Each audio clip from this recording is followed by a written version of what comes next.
जिंदगी में भूल करना पाप कर, जिंदगी में भूल करना पाप कर। हर घड़ी परमात्मा का जाप कर, हर घड़ी परमात्मा का जाप कर। जिंदगी में भूल करना पाप कर, जिंदगी में भूल करना पाप कर। भक्ति शक्ति मुक्ति मिलती मोल ना, भक्ति शक्ति मुक्ति मिलती मोल ना। जो भी करना है सो अपने आप कर, जो भी करना है सो अपने आप कर। हर घड़ी परमात्मा का जाप कर, हर घड़ी परमात्मा का जाप कर। जिंदगी में भूल करना भूल से हो जाए कोई पाप तो, भूल से हो जाए कोई पाप तो, बैठ कर कुछ देर पश्चाताप कर, बैठ कर कुछ देर पश्चाताप कर। हर घड़ी परमात्मा का जाप कर, हर घड़ी परमात्मा का जाप कर। जिंदगी में भूल करना पाप कर, जिंदगी में भूल करना पाप कर। आएगा परमात्मा तुमको नजर, आएगा परमात्मा तुमको नजर। आईना दिल का तू पहले साफ कर, आईना दिल का तू पहले साफ कर। हर घड़ी परमात्मा का जाप कर, हर घड़ी परमात्मा का जाप कर। जिंदगी में भूल करना पाप कर, जिंदगी में भूल करना पाप कर। सर्वज्ञ सर्वदर्शी चरम तीर्थंकर अहिंसा के अवतार विश्व वंदनीय शासनपति श्रमण भगवान वर्तमान महावीर के पावन चरणों में कोटि कोटि वंदन। हृदय की अनंत अनंत आस्था के केंद्र, संयम धन के दाता, संसार सागर से तिरने का सन्मार्ग बताने वाले पूज्य गुरु भगवंत श्रमण सूर्य दिव्य विभूति 1008 श्री मुरदर केसरी मिश्रीमल जी महाराज साहब के पावन चरणों में कोटि कोटि वंदन। अहिंसा दिवाकर शेरे राजस्थान लोकमान्य संत वरिष्ठ प्रवर्तक पूज्य गुरुदेव श्री रूपचंद जी महाराज साहब के पावन चरणों में कोटि कोटि वंदन। संत शिरोमणि मरुधराभूषण प्रवर्तक पूज्य गुरुदेव श्री सुगन मुनि जी महाराज साहब के पावन चरणों में कोटि कोटि वंदन। साधना की प्रतिमूर्ति सद्गुणों की उपासिका सरल मना शांत दांत गंभीरा गुरुवरिया महासती श्री सज्जन कंवर जी महाराज साहब के पावन चरणों में कोटि कोटि वंदन। धर्म प्रेमी बंधुओं, शीलवती माताएं बहन, शास्त्रों में लिखा है जातस्य ही ध्रुवो मृत्यु, जिसका जन्म हुआ है उसकी मृत्यु निश्चित। जीवन का एक छोर जन्म है तो जीवन का दूसरा छोर मृत्यु। जन्म और मृत्यु दोनों ही जीवन रूपी नदी के दो किनारे हैं। दोनों ही जीवन रूपी नदी के दो किनारे हैं। बीच में बहने वाली हमारी जीवन रूपी नदी है और मृत्यु और जन्म ये दो क्या हैं? किनारे हैं। याद रखिए बंधुओं, ये जीवन के अंदर, मनुष्य के इस पावन जीवन के अंदर हमें बहुत कुछ जानना है, बहुत कुछ समझना है और बहुत कुछ मानना है। जानना है, समझना है और मानना है। जन्म के समय सभी जीव आत्माएं कोरे कागज की तरह होती हैं, लेकिन मृत्यु तक कहानी लिख दी जाती है। मृत्यु तक जीवन की कहानी लिख दी जाती है। जीवन के रहते रहते ही मृत्यु का बोध हो जाए तो अमरत्व को पाना बहुत सरल हो जाता है, आसान हो जाता है कि जीते जी मृत्यु का क्या हो जाए? बोध। क्योंकि आएगी तो जरूर, आएगी तो जरूर, लेकिन कब आएगी?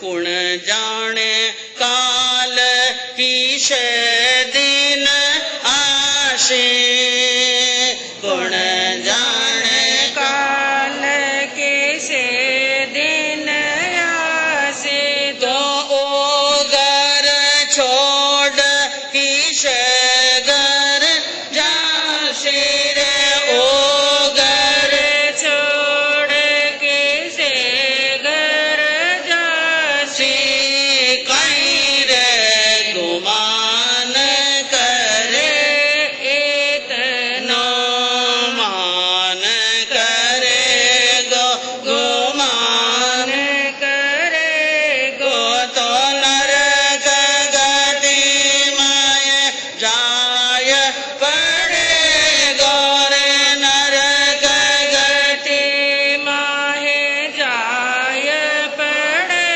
गो, कहीं रे गुमान करे इतना।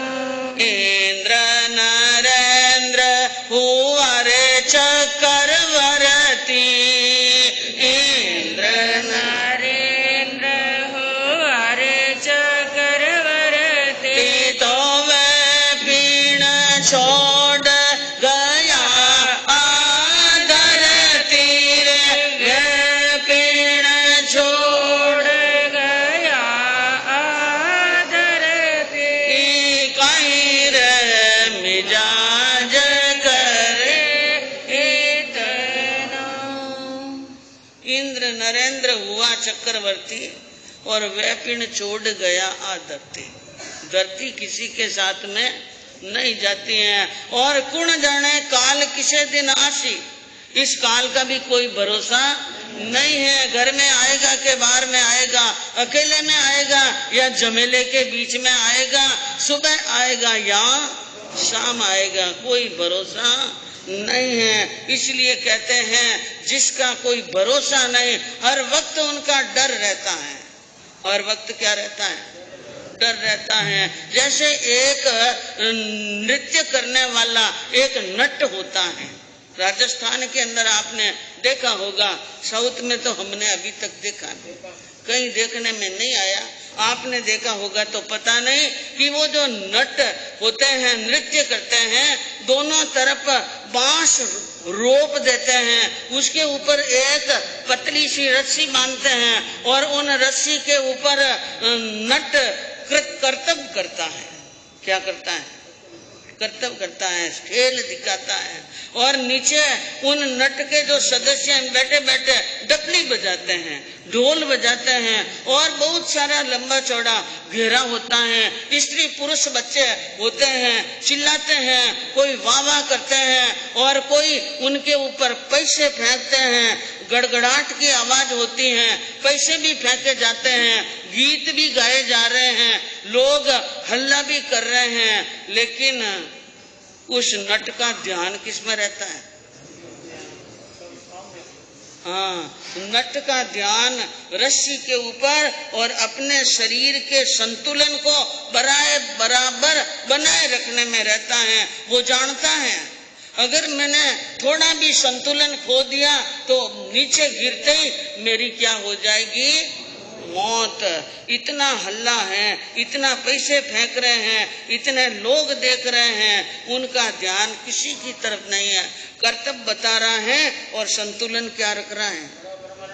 संसार में समझदार व्यक्ति को उस नाटक करने वाले नट की तरह होना चाहिए। दुनिया में हल्ला भी होगा, पैसा भी आएगा, चिल्लाएगी, रोएगा भी, लेकिन सब कुछ होने के बाद में भी मनुष्य का ध्यान तो मृत्यु के अंदर और परमात्मा, मौत और मालिक के अंदर क्या होना चाहिए? ध्यान होना चाहिए। महाराष्ट्र के अंदर एक बहुत बड़े संत हुए स्वामी रामदास जी, बड़े जबरदस्त ज्ञानी, बहुत बड़े विद्वान, और धर्म कथा कर रहे थे। धर्म कथा में बहुत ही बड़ा ज्ञान का और एक मार्मिक जबरदस्त वैराग्य वाला विषय चल रहा। धर्म की कथा कर रहे थे। कथा समाप्त हुई। कथा समाप्त होने के बाद में एक जिज्ञासु व्यक्ति उनके पास में आया। कहा, महाराज आपने बहुत अच्छी और बहुत सच्ची शिक्षाएं दी, बड़ा अच्छा ज्ञान दिया। मेरे मन में एक प्रश्न है कि क्या आपके मन में कभी विकार नहीं आता है? क्या पूछा? आपके मन में कभी विकार नहीं आता? संत रामदास जी ने कहा, प्रश्न तो बहुत बढ़िया पूछा, उत्तर भी मैं दूंगा तुम्हें, लेकिन एक बहुत जरूरी बात है जो अभी इसी वक्त कहने की बात है, उस बात को तू सुन ले। कहा, क्या बात है? कि बात यह है कि बराबर आज से 1 महीने के बाद में ठीक इसी टाइम तेरी मौत होने वाली है। क्या होने वाली है? मौत। आज जिस घड़ी तू प्रश्न पूछ रहा है उसी वक्त वही टाइम 1 महीने के बाद में तेरी क्या होगी? मौत। मौत का नाम सुनते ही पैरों तले की जमीन खिसक। विचार मन में सोचने लगा, मैं मर जाऊंगा और मैं 1 महीने का ही मेहमान हूं और मेरी मौत आ जाएगी। उनको बड़ा दुख हुआ। इनसे बड़ा दुख और क्या होता, इनसे बड़ी चिंता और क्या होती है। वो व्यक्ति वहां पर खड़ा नहीं रहा और चलते चलते घर की तरफ रवाना हुआ। रास्ते में उनके पैर लड़खड़ाने लगे, शक्ति निकल गई, ताकत निकल गई। घर पर गया, बड़ी दयनीय हालत के अंदर, और घरवाली को बुलाया। घरवाली आई, उसने कहा, क्या हुआ? ऐसे मुंह लटका कर ऐसे आए जैसे 6 महीने के बीमार आदमी हो। उन्होंने कहा, 6 महीने के बीमार क्या, पूरा ही हो गया। अरे क्या हुआ? मैं बराबर 1 महीने से मर जाऊंगा। पत्नी ने कहा, मरे आपके दुश्मन, आप क्यों मरो? आपको क्यों मरो? कि नहीं, मैं मरूंगा और पक्का मरूंगा। अरे किसने कह दिया? कि स्वामी रामदास जी ने। हाँ, स्वामी रामदास जी ने कह दिया? अरे स्वामी रामदास जी ने कह दिया तो यह बात झूठी जाने वाली। पक्का मरेंगे आप, पक्का 1 महीने के बाद में मरेंगे। रामदास जी के प्रति बड़ा भरोसा, बड़ी श्रद्धा, और उनकी वाणी सिद्ध वाणी थी। कहा, इसका मतलब बात बिल्कुल क्या है? सही है। घरवाली रोने लगी, बेटे भी आए, पोते भी आए, वो भी रोने लगे और बहुएं रोने लगी। आजू बाजू में खबर पड़ी, मोहल्ले वाले आए, भाई हुआ क्या? उन्हें पूछा क्या कि क्या 1 महीने के बाद में जाने वाले हैं, 1 महीने के बाद में जाने वाले हैं। कि ऐसे कैसे? कि नहीं, स्वामी जी ने कह दिया। किसने कह दिया? स्वामी जी रामदास जी ने कह दिया। और ये बात, ऐसी बातें को फैलते कोई देर लगने वाली नहीं है। फोन करने की जरूरत नहीं है, रेडियो में बुलाने की भी जरूरत नहीं है। बात फैल गई आग के लपटों की तरह, पूरा गांव आने लगा, सारे मित्र दोस्त यार आने लगे साता पूछने के लिए। क्या पूछे? साता। लेकिन सांत्वना दे तो किस बात की दे? कि थे नहीं मरोले यूं के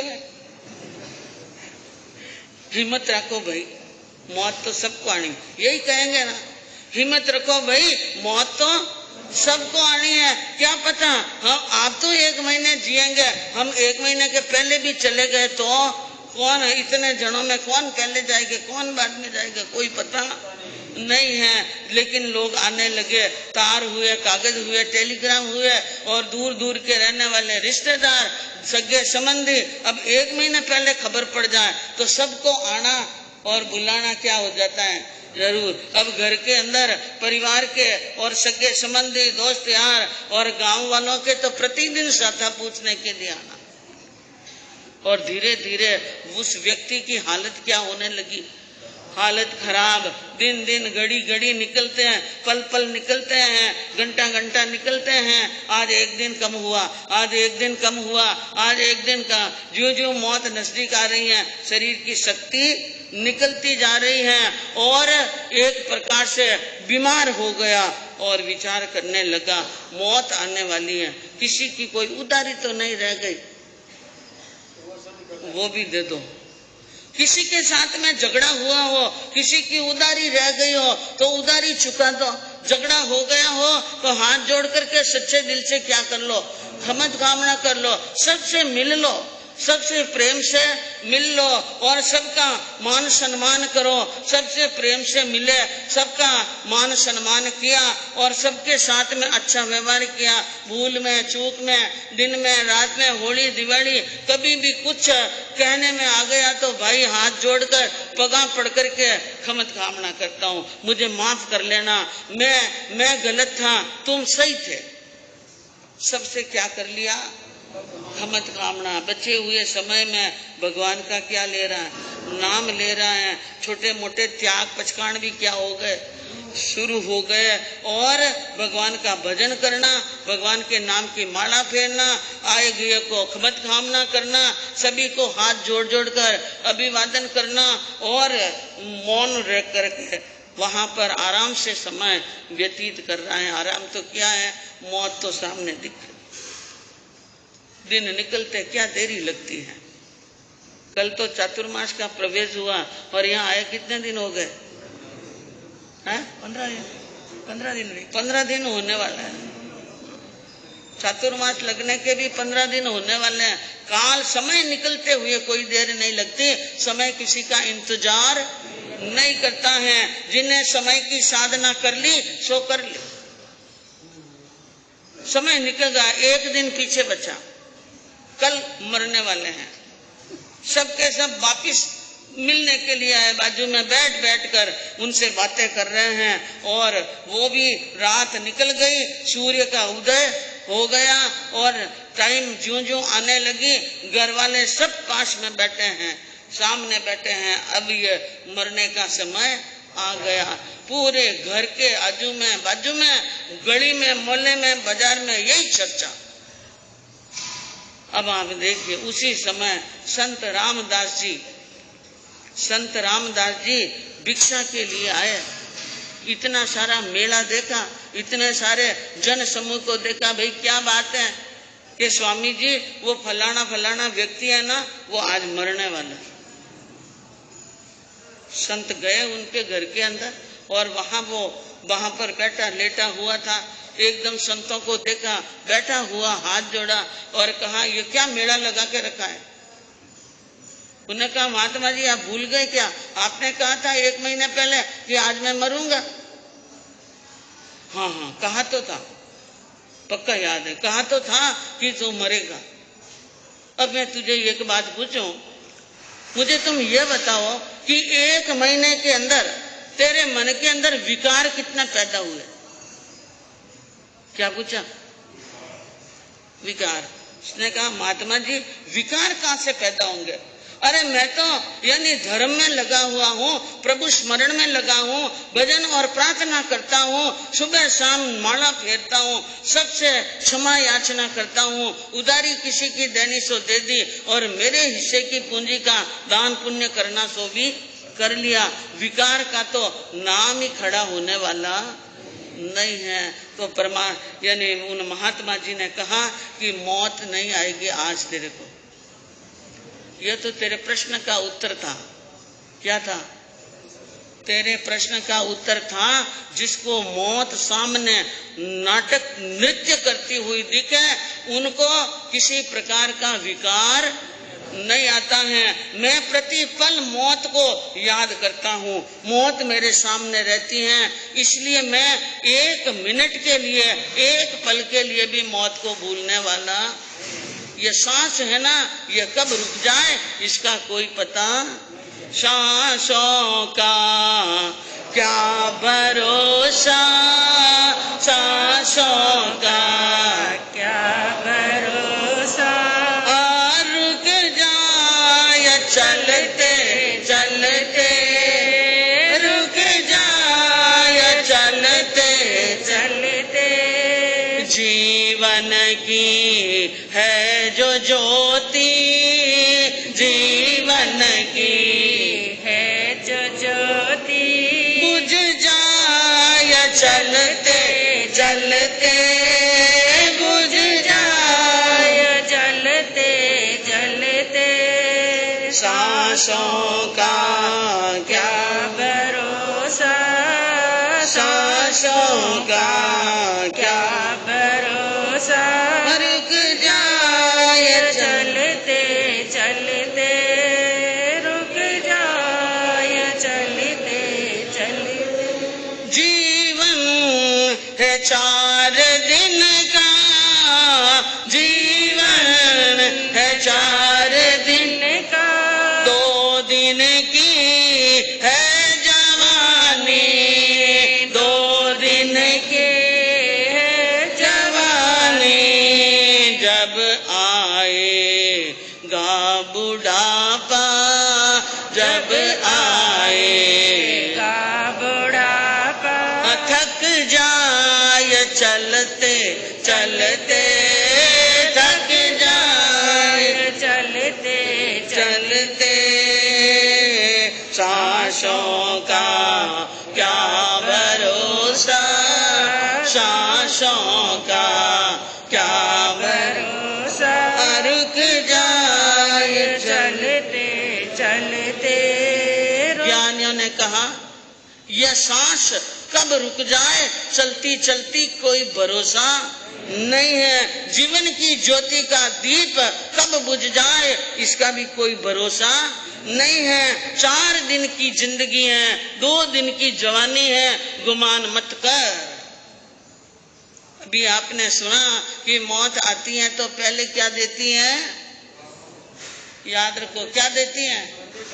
संदेशा देती हैं। पहले संदेश संकेत भेजती हैं, लेकिन हम बहुत गफलत में रहने वाले हैं, समझते नहीं। समझा न तू इशारा, समझा न तो इशारा, समझाना खेल उनका, समझाना खेल उनका, क्यों तेरी बात बिगड़ी, क्यों तेरी बात बिगड़ी, हर बार बनते बनते, हर बार बनते बनते, सांसों का क्या भरोसा, सांसों का क्या भरोसा, रुक जाए चलते चलते, रुक जा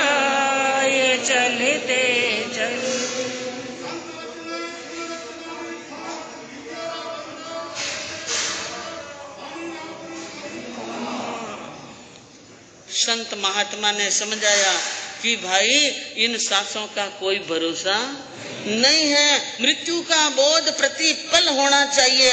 किसी का पेड़ का पीला पत्ता टूटता है, समझना मेरी मौत है। किसी की अर्थी उठती है, समझना मेरी मौत है। शाम का सूर्य ढलता है, समझना मेरी मौत है। एक पानी का बुलबुला फूटता है तो समझना मेरी मौत है। एक चिता को जलता हुआ देखो तो समझना मेरी मौत है। तो बंधुओं, इन जीवन के अंदर अभी स्नेह प्रभाजी महाराज साहब ने कहा था कि ऊपर वाला क्या गिन रहा है। हाँ, कल कितनी थी ना, आज कितनी कम पड़ी। एक दिन के अंदर एक स्वस्थ व्यक्ति की कितनी सांसें कम पड़ती हैं। एक स्वस्थ व्यक्ति 1 मिनट में 18 बार सांस लेता है, 18 बार छोड़ता है। 24 घंटे के अंदर, एक दिन के अंदर 36,000 सांस लेता है न 36,000। तो एक दिन की कितनी कम हुई सांस। उस सांस से याद रखो, जीवन के अंदर सांस अगर एक दिन में 36,000 कम होती है सांस और 36,000 उच्छ्वास निकलते हैं, तो याद रखो जिसने एक दिन में भगवान का स्मरण नहीं किया उनकी सांसें क्या हो गई, बेकार।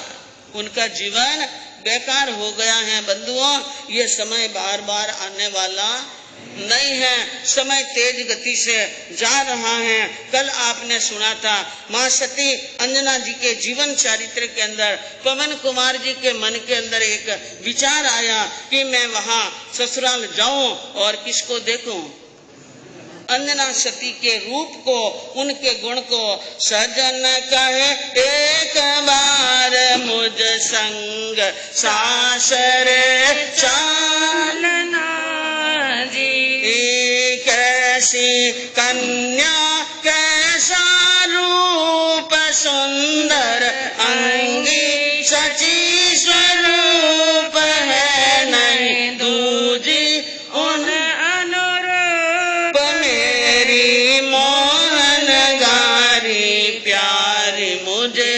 दिखलावना जी, मेरी मोहन गारी प्यारी मुझे दिखलावना जी।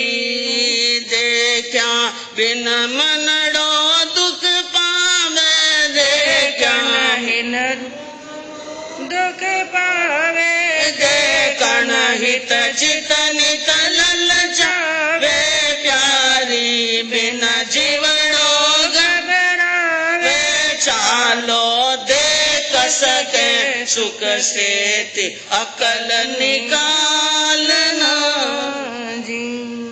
पवन जी ने कहा अपने मंत्री को कि हे मेरे मित्र, अपने मंत्री पुत्र को कहा एक बार मुझे अपनी ससुराल ले चल।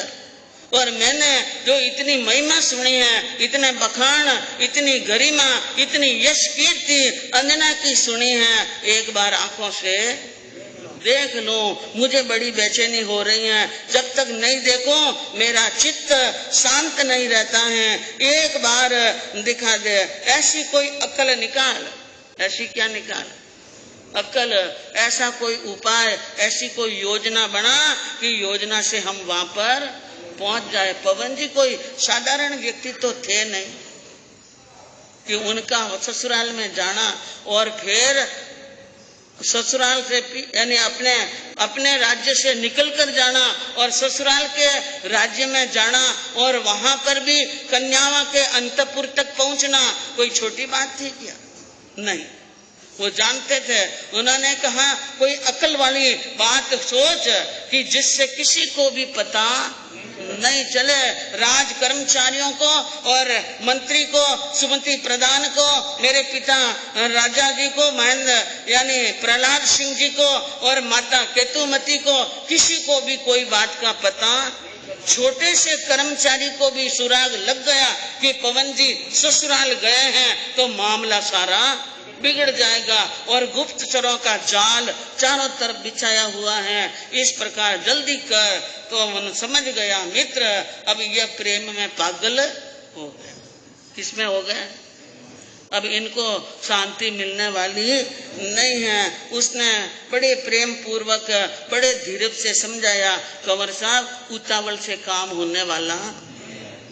कुंवर सा थाने बात कहो, थाने कुंवर सा बात कहो थाने। अरे देखण की जो होश होवे तो चालो अब छाने, कंवर सा बात कहो थाने, कंवर सा बात कहो थाने। मुश्किल मिलनो ऐसे आपको लागे नहीं, फिर ठीक कंवर सा लागे नहीं फिर ठीक। महेंद्रपुरी है दूर यहाँ से, मत जानो नजदीक। मित्र ने कहा आपका कहना सही है, आप जाना चाहते हैं तो एक बात सुन लो, देखने की इच्छा हो और जाना है तो बिल्कुल गुप्त रूप से जाना पड़ेगा और बड़ी योजनाबद्ध ढंग से जाना पड़ेगा। मुश्किल मिलनो ऐसे आपको यूं मिलना होने वाला नहीं है। यूं आप अपने राज्य को नहीं छोड़ सकते हो और पराये राज्य में प्रवेश भी, हाँ, जगह जगह पर सीमाओं के ऊपर पहरेदार खड़े हैं, वो सब वहां पर चेक होता है। क्या होता है? कौन आया, कहाँ से आया, आधार कार्ड बताना पड़ता है। क्या बताना पड़ता है? जिंदगी में भूल करना